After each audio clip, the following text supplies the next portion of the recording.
ધોરણ 7 વિષય ગણિત પ્રકરણ 4 સાદા સમીકરણ તેમાં આજે આપણે સ્વાધ્યાય 4.1 નો છઠ્ઠા દાખલાનો ત્રીજો સવાલ દેખીશું। શિક્ષકે વર્ગમાં કહ્યું કે સૌથી વધારે ગુણ મેળવનાર વિદ્યાર્થીના ગુણ વર્ગના સૌથી ઓછા ગુણ મેળવનાર વિદ્યાર્થીના ગુણના 2 ગણાથી 7 વધારે છે। મને આપણે દેખાવાનું સૌથી ઓછું ગુણ મેળવનાર વિદ્યાર્થીના ગુણના 2 ગણાથી। હવે આપણે જો અહીં ધારવાનું છે, ધારો કે ત્રીજો સવાલ છે ને, ધારો કે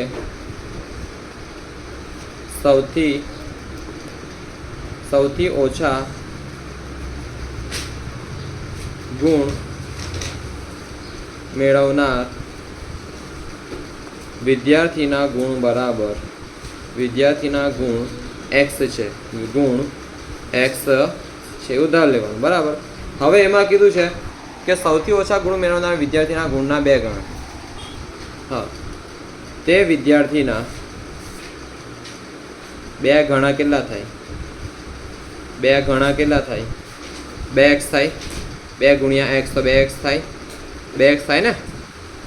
હવે સૌથી વધુ ગુણ મેળવનાર વિદ્યાર્થીના ગુણ વર્ગના સૌથી ઓછા ગુણ મેળવનાર વિદ્યાર્થીના ગુણના 2 ગણાથી કેટલા વધારે છે?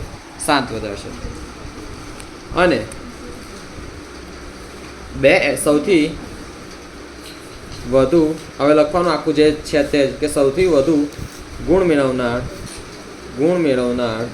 વધુ લખો વધારે લખો બધું સરખું છે, મેળવનાર વિદ્યાર્થીના ગુણ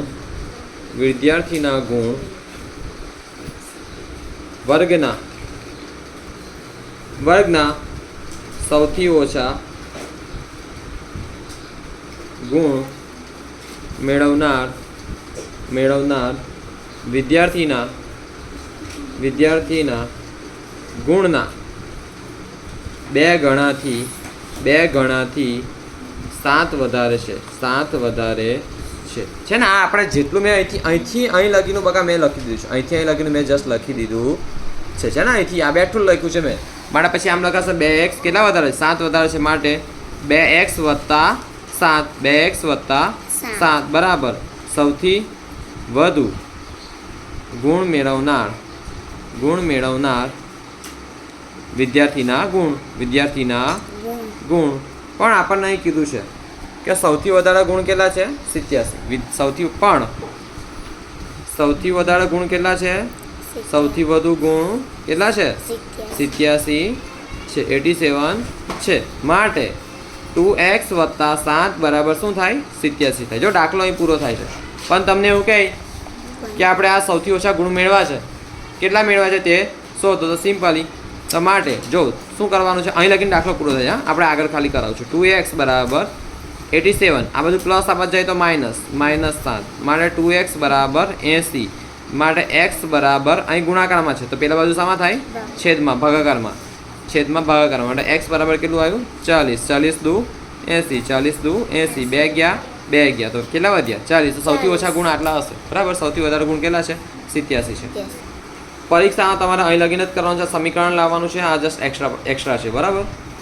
જો આ દાખલામાં આપણે અત્યારે આ દેખાત નહોતો આપણને કે સૌથી ઓછા ગુણ માટે L ધાર, તો સિમ્પલી આપણે અહીંયા આગળ જો એક્સની જગ્યાએ L ધાર દેજો, ઓકે, એક્સની જગ્યાએ L ધાર દેજો, તો અહીં પણ L કરી દો, અહીં પણ L કરી દો, અહીં પણ L કરી દો। દાખલામાં આપ્યું છે એટલે દાખલામાં ના આપ્યું તો તમે x છે કોઈ પણ સંખ્યા ધારી શકો, પણ દાખલામાં કીધું છે L ધારો, તે L ફોર લિસ્ટ એટલે ઓછું, અહીં પણ L કરી દો, ઓકે, L કરી દો બધી જગ્યાએ। ચાલો, એક સમદ્વિ બાજુ ત્રિકોણમાં શિરોબિંદુ કોણ એ આધાર કોણ કરતાં 2 ગણો છે। સમદ્વિ બાજુ ત્રિકોણમાં શિરોબિંદુ કોણ આધાર કોણ કરતા, હવે શિરોબિંદુ શું છે, આધાર કોણ શું છે તમને સમજાવું। સમદ્વિ બાજુ એની એટલે તેની 2 બાજુ કેવી હશે? સરખી। સમદ્વિ બાજુમાં 2 બાજુઓ કેવી હોય? સરખી। જેમ કે આપણે નામ આપીએ A B C, એમાં શિરોબિંદુ કોને કહેવાય કે આ છે ને, અને કયું કોણ કહેવાય? શિરોબિંદુ કોણ। કયું કહેવાય? શિરોબિંદુ કોણ। અને આ બંનેઓ દેખાય છે તેને શું કહેવાય? આધાર કોણ। શું કહેવાય? આધાર કોણ। આ બંનેનું શું કહેવાય? આધાર કોણ। તો આમાં શું કીધું છે? અહીં સમદ્વિ બાજુ ત્રિકોણમાં આધાર કોણ કરતા ત્રિકોણમાં શિરોબિંદુ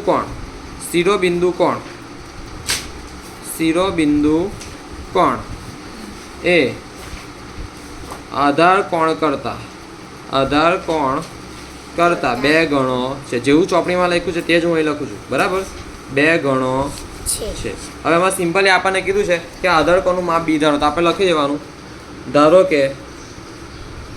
કે આધાર કોણનું માપ બી છે. પછી આ લખવાનું કે અહીં સંબંધી બાજુ ત્રિકોણમાં શિરોબિંદુ કોણ એ આધાર કોણ કરતા 2 ગણો છે. મતલબ કે જો આ શિરોબિંદુ કોણ છે, આ કયું છે શિરોબિંદુ કોણ, ને આ શું છે આધાર કોણ. તો આધાર કોણ માટે આપણે બી ધારીએ. શું ધારીએ? બી ધારીએ, બરાબર ને. અને જો આની કરતા આધાર કોણ કરતા શિરોબિંદુ કોણ 2 ગણો હોય એટલે 2b હોય, બરાબર ને. 2b હોય, બરાબર. મારે તમારે શું લખવાનું કે 2b બરાબર b વત્તા b તો આ બી 2b થયું, બરાબર ને. આ બી 2b થયું ને. 1 કેરી વત્તા 1 કેરી 2 કેરી થઈ તો આ પણ 2b. તો સિમ્પલી આપણને આવું કંઈક મળે છે, બરાબર. હવે આપણે આગળ જઈએ કે આધાર કોણનું માપ બી ધારો. યાદ રાખો કે ત્રિકોણના ત્રણેય ખૂણાનો સરવાળો 180 અંશ છે. હા, ત્રિકોણના ત્રણેય ખૂણાઓનો સરવાળો કેટલો છે? 180 અંશ છે. સરવાળો કેટલો છે? 180 અંશ છે. માટે અને એમ લખાય ત્રણેય ખૂણાનો સરવાળો 180 હોય તેવું લખાય ને. જો આપણે અલગ અલગ નામ આપી દે. ખૂણો એ વત્તા ખૂણો બી વત્તા ખૂણો સી. ખૂણો એ વત્તા ખૂણો બી વત્તા ખૂણો સી બરાબર 180 અંશ. હવે ખૂણો એ કેટલો છે? 2b. કેટલો છે? 2b. કેમ 2b છે? કેમ કે સમદ્વિ બાજુ ત્રિકોણના શિરોબિંદુ કોણે આધાર કોણ કરતા કેટલો છે? 2 ગણો છે. આપણે જે આકૃતિ આપી છે ને, આપણે જે રકમ આપી છે તેમાં કીધું કે શિરોબિંદુ કોણે આધાર કોણ કરતા કેટલો ગણો છે? 2 ગણો છે. બરાબર. જો અહીં ખૂણો એ બરાબર 2b આવશે, ખૂણો બી બરાબર b, ખૂણો સી બરાબર b બરાબર 180. માટે 1 કેરી કેટલી કેરી થાય? 2 કેરી થાય. મને 2b વત્તા 2b વત્તા b તો 2b. આ પણ 2b આવ્યા, આ બંને 2b આવ્યા બરાબર 180. આ 2 કેરી કેટલી કેરી થઈ? 4 કેરી થઈ. 2b 2b હું કાપ્યું 2b. હા, હું નહીં બીવું 2b યાદ 2b તો 2b વત્તા 2b તો 4b બરાબર 180. માટે b બરાબર 180 ભાગ્યા 4. 180 અંશ ભાગ્યા 4 તો 180 અંશ ભાગ્યા 4. 4 ચોકું 16, 2 આવ્યા, 4 પંચા 20. ઓકે, તો 45 ગુણ્યા 4 કરે તો 180 આવે. માટે બી બરાબર કેટલું આવ્યું? 45. જો આ વસ્તુ પરીક્ષામાં નહીં પૂછે તો અહીં લગીને પૂછશે, પણ આ તમને આવડવું જોઈએ, બરાબર ને. તો ક્લાસ અને પૂછતું હોય તો સિમ્પલી આનું લખવામાં શું વાંધો છે? કશું પ્રોબ્લેમ નથી એમાં, બરાબર. કેમ કે અહીંયા આપેલું જ છે. યાદ રાખો કે ત્રિકોણના ત્રણેય ખૂણાનો સરવાળો 180 અંશ એટલે લખી કાઢજો, કોઈ વાંધો નથી, બરાબર. આ તમને બીજું કંઈક હોમવર્ક આપું છું અત્યારે કરવાનું. અત્યારે લેસન એ જ આપું છું. જેમ કે તારો 14નો ઘડ્યો 13નો ઘડ્યો નથી આવતો, 13નો ઘડ્યો અત્યારે 10 વખત લખ. હા, અને મોડે કર અને ટેસ્ટ આપજે. પહેલાં ટેસ્ટ આપજે પછી લખજે. અને તમે બંને જણા પહેલાં ટેસ્ટ આપો. અને જે વિડીયો કોલવાળા છે જેના ઘડિયા કાચા હોય તો ઘડિયા પાકા કરો. ઓકે, ક્લાસ કરો બકા.